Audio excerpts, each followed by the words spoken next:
insisto, vamos a hablar de un tema que los medios de comunicación insisten en machacar, en que todavía se puede echar para atrás algo que 36 millones de votos de seguramente todos los que estamos aquí impulsamos, el Plan C. Y todos sabemos que la reforma al Poder Judicial era la reforma que necesitábamos hacer en el pueblo para que en realidad la cuarta transformación en este segundo piso se profundizara. Y por eso hoy está aquí la compañera Lenia, la compañera Larisa, para hablarnos un poquito más de esta pedagogía que decía Juan Carlos Monedero, que compañeros como el expresidente Andrés Manuel López Obrador, como la ahora presidenta Claudia Sheinbaum, todos los días hacen para estar platicándonos esto. Decía el excompañero presidente que la vida pública tiene que ser cada vez más pública, que no somos un pueblo polarizado, sino politizado. Y eso nos lleva a que hoy, insisto, el Plan C sea una realidad, que 36 millones de votos sea lo que nos permite que la reforma, la tan esperada reforma al Poder Judicial, hoy también sea una realidad. Y sin más, le doy la palabra a la compañera Lenia. Muchas gracias por estar aquí.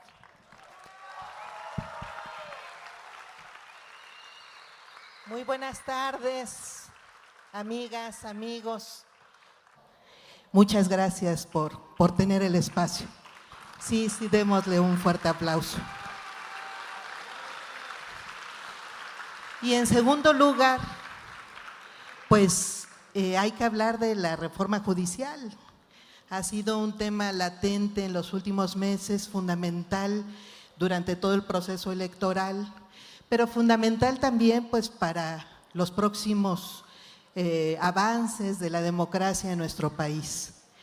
Efectivamente hay quien cree que se puede tirar esta reforma, se hacen actos que yo incluso he calificado como francamente ilegales para intentar frenar la reforma. Suspensiones que no existen en ninguna ley, consultas a trámite en la propia Suprema Corte, como procedimientos que pretenden abrir la posibilidad de revocar, de tirar la propia reforma judicial. Yo no veo esta oportunidad, se los digo francamente, y se los digo con mucho riesgo porque yo estoy obligada a ser imparcial, pero también con la responsabilidad que implica el estar comprometida con la defensa de nuestra Constitución Política de los Estados Unidos mexicanos. Me atrevo a asegurar aquí, afuera, en el Pleno de la Corte, que no veo ninguna facultad jurídica para tirar esta reforma constitucional al Poder Judicial.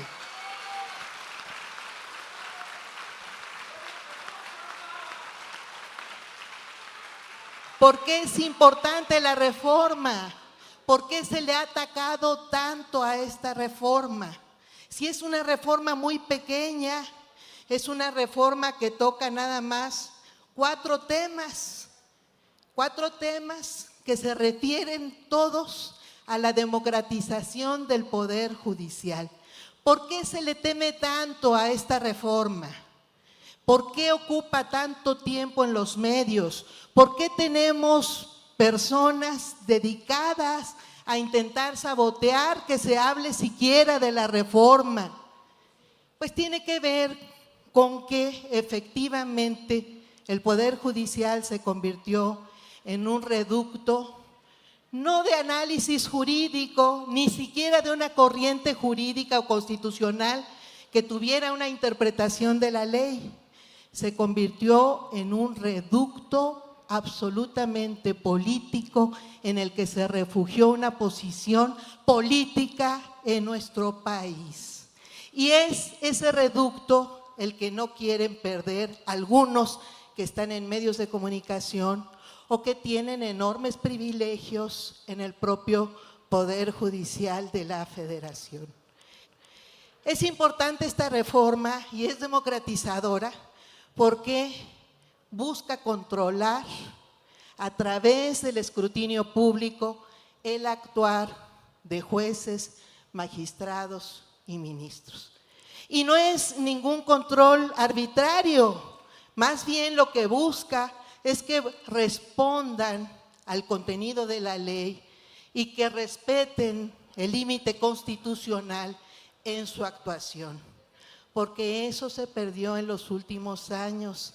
Tenemos, además de que históricamente ha habido un escaso acceso a la justicia, tenemos en las últimas décadas resoluciones múltiples que contravienen de manera abierta el contenido de nuestra Constitución, no respetan los derechos sociales que se instituyeron desde 1917, no respetan ni ayudan a conservar, a mantener los bienes comunes, los bienes nacionales de nuestro país, los recursos públicos, petróleo, electricidad, el conjunto de la minería, el medio ambiente, incluso a las ciudades mismas, si las miramos como bienes comunes de quienes las hacemos diariamente.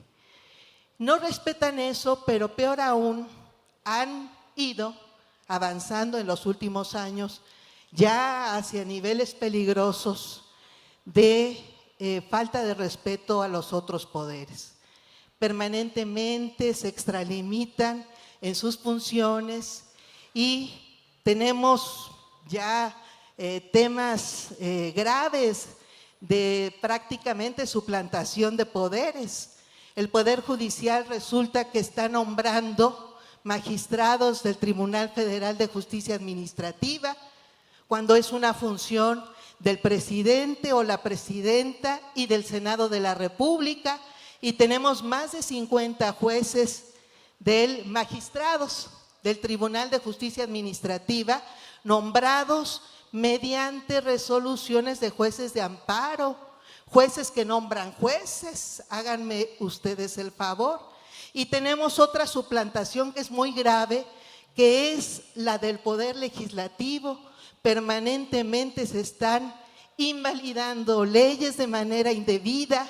Tenemos más leyes declaradas inconstitucionales que nunca, 75% más que antes de 2018, y por algunas razones particulares, como esa que le llaman vicios en el procedimiento legislativo, que ni siquiera entra a analizar el contenido de las leyes, se invalidan diciendo que son inconstitucionales, y ha incrementado más de 400% de todas las leyes invalidadas de 1995 a 2018, 400% más de 2019 a 2023.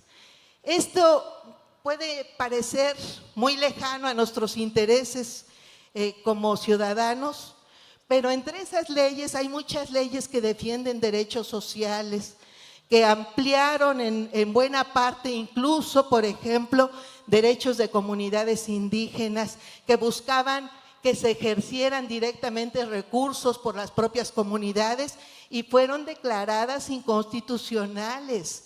Leyes más conocidas como la de la Guardia Nacional, como la reforma a la ley electoral, la de hace 2 años, pues también han sido declaradas inconstitucionales. Tenemos muchas leyes de los estados y leyes emitidas por el Congreso de la Unión más invalidadas que nunca. Esto significa pues que se cuestiona y que se nulifica la representación popular que finalmente decide el conjunto de la población mexicana al integrar un Congreso de la Unión o Congresos de los estados. Cuando el Poder Judicial dice, a mí no me interesa que la mayoría haya votado esa ley, yo la declaro inconstitucional porque no sigue mi criterio, el que yo inventé, incluso a veces fuera de la propia Constitución, porque hay criterios así. Resulta que tenemos sentencias que le dicen al Poder Legislativo cómo debe legislar y no tenemos facultad para hacerlo. Bueno, pues pasa eso.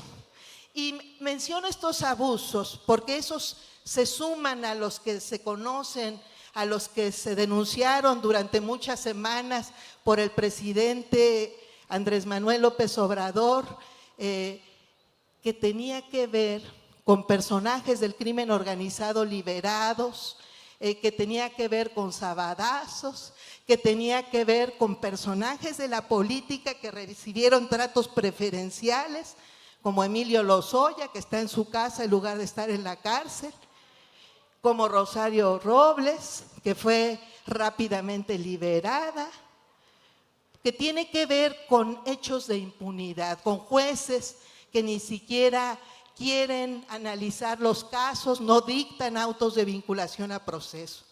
Se suman estos abusos y son los que pueden explicar que haya en este momento jueces y magistrados que se sientan ofendidos y que crean realmente que tienen derecho a defender sus privilegios como si esos privilegios fueran derechos.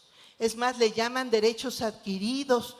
Son los mismos jueces que no han reconocido históricamente derechos para los trabajadores de confianza, los que ahora, sabiéndose trabajadores de confianza, quieren crearse criterios de excepción para recibir el trato que no le dieron a nadie. Y ya no hablemos de los trabajadores de base, ya no hablemos del magisterio al que incluso le desconocieron en algún momento su carácter de trabajadores de base, ya no hablemos de otros sectores de trabajadores al servicio del Estado al que les ha negado su posibilidad de reinstalación, que es parte de la característica que se tiene como trabajadores de confianza. En realidad nunca asumieron que son trabajadores cuya responsabilidad es brindar un servicio a la población. Los jueces y magistrados y los ministros y ministras de nuestro país se quedaron en un discurso meritocrático que convirtió el ejercicio de la justicia en una especie de ejercicio de nobleza. Recibían un título para sentir que ya pertenecían a otro sector social, para recibir salarios que no recibe nadie en nuestro país, y recibían esta idea de que su título es una especie de título nobiliario. Esta meritocracia llevada ya a esos niveles, pues les impidió saberse trabajadores al servicio de nuestro pueblo. Y por eso es que no les interesa llevar 59 días al día de hoy sin brindar servicio de la justicia. Se supone que regresaban ayer, no regresaron, mantienen cerrados la mayor parte de los juzgados y tribunales del país, lo que nos ha costado más de 11,000 millones de pesos ya de pérdida, porque ellos siguen recibiendo su salario aunque no trabajen. Han dejado de emitir más de 10,000 autos de vinculación a proceso, han dejado de calificar la admisión de más de 179,000 nuevas demandas y tienen pues esa cantidad de casi 500,000 de juicios de amparo que quedaron simplemente en el limbo de la resolución. ¿Por qué no nos es tan lastimoso que dejen de trabajar? ¿Por qué no lo sentimos tan fuertemente la población en general? Pues porque el acceso a la justicia pues es muy elitista, porque poca gente llega, por ejemplo, pues a la primera, segunda, tercera instancia, no se diga, porque para poder iniciar un juicio, aunque tengamos conflictos, pues las mexicanas y los mexicanos lo pensamos mucho o lo piensan mucho, porque los jueces de nuestro país no han sido precisamente, pues, digamos que confiables a la hora de presentarles una controversia a resolución. Entonces, esta reforma pues cambia mucho, cuestiona todo eso, cuestiona la base misma del origen, de la conformación y de la razón de ser de los jueces, de los magistrados y de los ministros de nuestro país. Se propone ahora que se vote, ya se inició el proceso, ya tenemos convocatoria. Se propone también que a través de esta reforma pues ejerzan controles financieros, administrativos y jurisdiccionales. Por primera vez va a haber jueces que puedan juzgar a otros jueces, que eso no ha habido en nuestro país.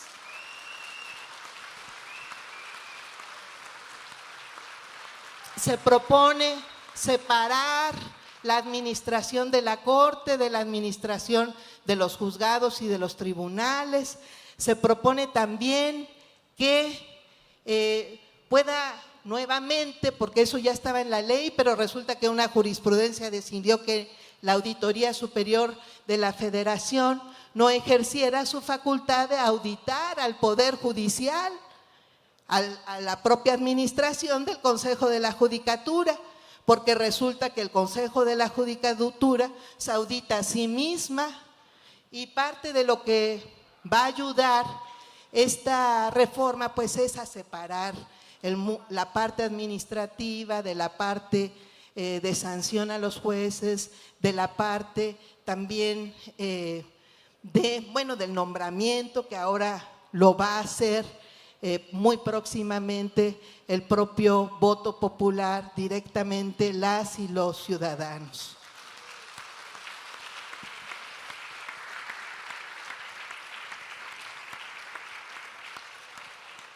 Yo creo, finalmente, para esta intervención, que la reforma logrará muchas cosas. Efectivamente, pues tiene que cuidarse todo el proceso, tiene que articularse bien cada parte que ya está aterrizando en leyes secundarias, pero va a lograr, fíjense ustedes, de hecho ya lo está logrando, porque hay algunos jueces que salen y amenazan: yo no voy a participar en ese proceso, bla, bla, bla, como si pudieran despreciar este proceso, pero no saben cuánto nos ayudan a que en su lugar podamos nombrar a jueces comprometidos con el servicio público y con los intereses nacionales, democráticos y de nuestro pueblo mexicano. Vamos a lograr, yo creo que es muy posible que logremos jueces más sensibles con el dolor de la gente, porque van a estar obligados simplemente a estar en contacto, a buscar y a explicar además lo que han hecho como jueces. Creo que vamos a lograr también, y eso es muy importante, que los temas de justicia social también sean temas de los jueces. El derecho a la alimentación, a la salud, a la vivienda, al trabajo, los derechos al medio ambiente sano, el derecho a la ciudad, creo que pueden ya formar parte de jurisprudencias en las que están prácticamente ausentes estos derechos. Creo que pueden formar parte también de las resoluciones en favor de nuestro pueblo. Vamos y debemos cuidar e impulsar todos, todas juntas este proceso democrático. Efectivamente, los liberales del siglo XIX decían con mucha razón, y es además yo creo que una parte de la filosofía que debemos seguir reivindicando, nuestra filosofía democrática fundante de nuestra nación, decían que primero hay que transformar la conciencia y el corazón del pueblo, y con esa conciencia y ese corazón podremos tener la Constitución que nos merecemos. Y estamos teniéndola, y agradecémonos y felicitémonos, porque es un triunfo de todas y de todos al haber votado y al seguir apoyando la transformación, en este caso del Poder Judicial, con base en nuestro irrenunciable derecho a modificar nuestra forma de gobierno que se ejerció y se debe seguir ejerciendo. Muchas gracias.